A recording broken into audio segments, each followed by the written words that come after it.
ನಾವು ಇನ್ವೆಸ್ಟ್ಮೆಂಟ್ ಮಾಡಿದ್ದು ಎಷ್ಟಾಗ್ತದೆ 1,13,000 ರೂಪಾಯಿ ಆಗ್ತದೆ. ಇಲ್ಲಿ ಲಾಭ ಎಷ್ಟಾಗ್ತದೆ 1,50,000 ರೂಪಾಯಿ ಆಗ್ತದೆ. ಇಲ್ಲಿ ಎಷ್ಟು ನಮಗೆ ಲಾಭ ಆಗುತ್ತೆ ಅಂದರೆ ಸೊ ಇಲ್ಲಿ 37,000 ರೂಪಾಯಿ ನಮಗೆ ಲಾಭ ಆಗ್ತದೆ.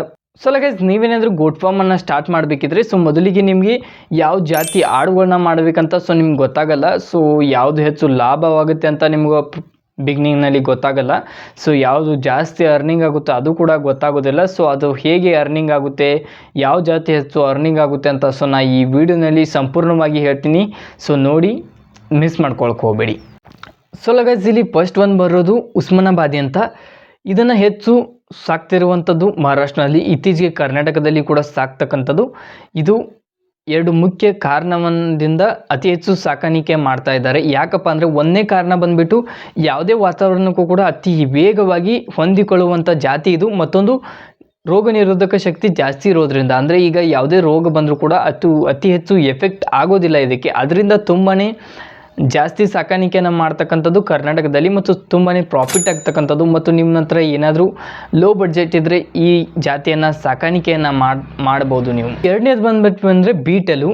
ಇದು ತುಂಬಾ ರೇರೆಸ್ಟ್ ಜಾತಿ ಅಂತ. ಸೊ ಇದನ್ನು ಎಲ್ಲರೂ ಸಾಕ್ತಾರೆ, ಆಲ್ಮೋಸ್ಟ್ ಎಲ್ಲರೂ ಕರ್ನಾಟಕದಲ್ಲಿ ಸಾಕ್ತಾರೆ. ಯಾಕಪ್ಪ ಅಂದರೆ ಸೊ ಈ ಆಡುಗಳಿಗೆ ಹಾಲು ಜಾಸ್ತಿ, ಮರಿಗಳಿಗೆ ಹಾಲು ಜಾಸ್ತಿ ಇರೋದ್ರಿಂದ ಇದನ್ನ ಸಾಕ್ತಾರೆ. ಈಗ ಈ ಆಡುಗಳು 2-3 ಮರಿ ಹಾಕಿದ್ರು ಅಂದರೆ ಸೊ 3 ಮರಿಗಳಿಗೆ ಹಾಲು ತುಂಬಾ ಜಾಸ್ತಿ ಆಗಿರುತ್ತೆ. ಮತ್ತು ಇನ್ನೊಂದು ಸೋರ್ಸ್ ಅಂದರೆ ನೀವು ಹಾಲು ಮಾರಾಟನೂ ಕೂಡ ಮಾಡ್ಬೋದು. ಮರಿಗಳನ್ನ ಮಾರಿಬಿಟ್ಟು ಹಾಲು ಕೂಡ ಮಾರಾಟವನ್ನು ಕೂಡ ಮಾಡ್ಬೋದು.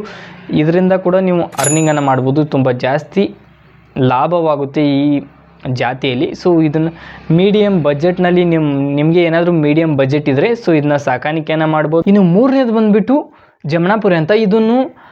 ಇದು ಕೂಡ ಅತಿ ವೇಗವಾಗಿ ಬೆಳೆಯುವಂಥದ್ದು ಮತ್ತು ಅತಿ ದೊಡ್ಡ ಪ್ರಮಾಣದಲ್ಲಿ ಬೆಳೆಯುವಂಥ ಜಾತಿ ಕೂಡ ಇದಾಗಿದೆ. ಸೊ ಸುಮಾರು ಇಲ್ಲ ಅಂದರೂ 60-70 kgವರೆಗೂ ಇದು ಬೆಳೀತಕ್ಕಂಥದ್ದು. ಸೊ ಇದು ಕೂಡ ಮಾರ್ಕೆಟ್ನಲ್ಲಿ ಡಿಮ್ಯಾಂಡ್ ತುಂಬಾ ಜಾಸ್ತಿ ಇದೆ ಕರ್ನಾಟಕದಲ್ಲಿ. ಸೊ ನಿಮಗೆ ಏನಾದರೂ ಹೈ ಬಜೆಟ್ ಇದ್ದರೆ, ಅಂದರೆ ಹೈ ಬಡ್ಜೆಟ್ ಅಂದರೆ ಫುಲ್ ರೊಕ್ಕ ಇದ್ದರೆ ಸೊ ಈ ಜಾತಿಯನ್ನು ನೀವು ಚೂಸ್ ಮಾಡ್ಕೋಬೋದು. ಸೊ ವರ್ಷಿಗೊಮ್ಮೆ ಮಾರಾಟವನ್ನು ಮಾಡ್ಬೋದು. ಮೇಕೆಗಳನ್ನ ಸಾಕಾಣಿಕೆ ಮಾಡಿಬಿಟ್ಟು ಮತ್ತು ತುಂಬ ವೇಗವಾಗಿ ಬೆಳೀತಕ್ಕಂಥದ್ದು ಮತ್ತು ತುಂಬಾ ಜಾಸ್ತಿ ಆಹಾರ ಕೂಡ ಹತ್ತೋದಿಲ್ಲ ಇದಕ್ಕೆ.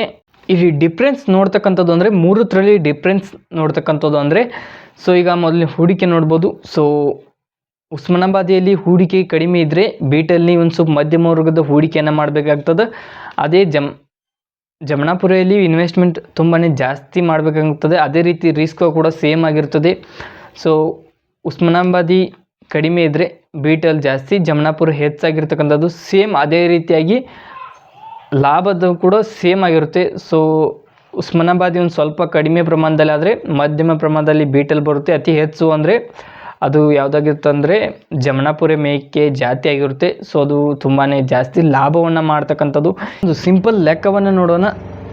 ಸೊ ಈಗ ಒಂದು ಆಡಿನ ಬೆಲೆ ನಾವು ತೊಗೋಕ್ಕೆ ಹೋದರೆ ಇಲ್ಲಾಂದ್ರೂ 6,000-7,000 ಆಗುತ್ತೆ. ಸೊ ನಾವು ಒಂದು 6,000 ಹಿಡಿದ ವಿಷಯ ಮಾಡ್ತೀವಿ. 10 ಗಡು ಆಡುಗಳನ್ನ ತೊಗೊಂಡ್ರೆ ಎಷ್ಟಾಗುತ್ತೆ? 60,000 ಆಗುತ್ತೆ. ಸೊ ಇಲ್ಲಿ ಒಟ್ಟು ನಾವು ಇನ್ವೆಸ್ಟ್ಮೆಂಟ್ ಎಷ್ಟು ಮಾಡಿದ್ದು ಅಂದರೆ 60,000 ಇನ್ವೆಸ್ಟ್ಮೆಂಟ್ ಮಾಡಿದ್ದು ಹಂಗಾಗುತ್ತೆ. ಸೊ ಇಲ್ಲಿ ಆಹಾರದಕ್ಕೆ ಬಂದರೆ 6 ತಿಂಗಳಲ್ಲಿ ಒಂದು ಆಡಿಗೆ ಇಲ್ಲ ಅಂದರೂ ಕೂಡ 800 ರೂಪಾಯಿ ಆಗುತ್ತೆ ಒಂದು ತಿಂಗಳಿಗೆ. ಸೊ 6 ತಿಂಗಳಿಗೆ ಏಟಾಗುತ್ತೆ? 4,800 ರೂಪಾಯಿ ಆಗುತ್ತೆ 6 ತಿಂಗಳಿಗೆ. ಇಲ್ಲಿ 10 ಆಡುಗಳಿಂದ ನೋಡಿದರೆ 48,000 ರೂಪಾಯಿ ಇಲ್ಲಿ ಇನ್ವೆಸ್ಟ್ಮೆಂಟ್ ಆಗುತ್ತೆ. ಇನ್ನು ನಾವು ದವಾಖಾನೆಗೆ ಖರ್ಚು ಅಂದರೆ ಮೆಡಿಕಲ್ ಖರ್ಚು ಬಂದರೆ ಸೊ ಒಂದು ಆಡಿಗೆ ಇಲ್ಲಾಂದ್ರೂ 500 ರೂಪಾಯಿ ಆಗ್ತದೆ. 10 ಆಡಿಗೆ ಎಷ್ಟಾಗ್ತದೆ ಅಂದ್ರೆ 5,000 ರೂಪಾಯಿ ಆಗ್ತದೆ. ಇಲ್ಲಿ ಟೋಟಲ್ ಎಷ್ಟು ಇನ್ವೆಸ್ಟ್ಮೆಂಟ್ ಆಗ್ತದೆ ಅಂದ್ರೆ ಖರೀದಿ ಎಷ್ಟಾಗ್ತದೆ ಅಂದ್ರೆ 60,000, ಆಹಾರ ಎಷ್ಟಾಗ್ತದೆ ಅಂದ್ರೆ 48,000. ಸೊ ಇಲ್ಲಿ ಮೆಡಿಕಲ್ ಖರ್ಚು ಬಂದುಬಿಟ್ಟು ಎಷ್ಟಾಗ್ತದೆ ಅಂದ್ರೆ 5,000 ಆಗ್ತದೆ. ಸೊ ಟೋಟಲಾಗಿ ಎಷ್ಟಾಗ್ತದೆ ಅಂದ್ರೆ 1,13,000 ರೂಪಾಯಿ ಆಗ್ತದೆ. ಅಂದ್ರೆ ನಾವು ಎಲ್ಲ ಇನ್ವೆಸ್ಟ್ಮೆಂಟ್ ಮಾಡಬೇಕಂದ್ರೆ ಎಷ್ಟಾಗ್ತದೆ ಅಂದ್ರೆ 1,13,000 ಆಗ್ತದೆ. ಇಲ್ಲಿ ಮಾರಾಟವನ್ನು ಮಾಡೋದ್ರಿಂದ ಎಷ್ಟು ಫಾಯ್ದೆ ಆಗುತ್ತೆ ಅಂತ ನೋಡೋಣ. ಸೊ 6 ತಿಂಗಳಲ್ಲಿ ಎಷ್ಟು? ಸೊ ಸಿಂಪಲ್ಲಾಗಿ 30-35 kg ಅಂತೂ ಆಗಿರುತ್ತೆ ಒಂದು ಮರಿಗೆ. ಸೊ ಇಲ್ಲಿ ಒಂದು ಆಡುಗೆ ಹಿಡಿದ್ರು ಅಂದ್ರೆ 15,000 ರೂಪಾಯಿ ಹಿಡಿಯುತ್ತದೆ. ಅಂದರೆ ಈಗ ಮಾರುಕಟ್ಟೆ ದರ ಅಂದ್ರೆ ಒಂದು ಕೆಜಿಗೆ ಇಲ್ಲಾಂದ್ರೆ 450 ರೂಪಾಯಿ ಹಿಡಿಯೋಣ ನಮ್ಮ. ಅಂದರೆ ಒಂದು ಆಡಿಗೆ ಎಷ್ಟಾಗ್ತದೆ ಅಂದ್ರೆ 15,000 ರೂಪಾಯಿ ಆಗ್ತದೆ. 10 ಆಡಿಗೆ ಎಷ್ಟಾಗ್ತದೆ ಅಂದ್ರೆ 1,50,000 ರೂಪಾಯಿ ಆಗ್ತದೆ. ಇಲ್ಲಿ ನಾವು ಇನ್ವೆಸ್ಟ್ಮೆಂಟ್ ಮಾಡಿದ್ದು ಎಷ್ಟಾಗ್ತದೆ? 1,13,000 ರೂಪಾಯಿ ಆಗ್ತದೆ. ಇಲ್ಲಿ ಲಾಭ ಎಷ್ಟಾಗ್ತದೆ? 1,50,000 ರೂಪಾಯಿ ಆಗ್ತದೆ. ಇಲ್ಲಿ ಎಷ್ಟು ನಮಗೆ ಲಾಭ ಆಗುತ್ತೆ ಅಂದರೆ ಸೊ ಇಲ್ಲಿ 37,000 ರೂಪಾಯಿ ನಮಗೆ ಲಾಭ ಆಗ್ತದೆ. ಅದೇ ರೀತಿ ನಿಮ್ಗೆ ಯಾವ ಜಾತಿ ಇಷ್ಟ ಆಗಿದೆ ಅಂತ ಕಮೆಂಟ್ ಮಾಡಿ, ಲೈಕ್ ಮಾಡಿ, ಶೇರ್ ಮಾಡಿ, ಸಬ್ಸ್ಕ್ರೈಬ್ ಮಾಡಿ.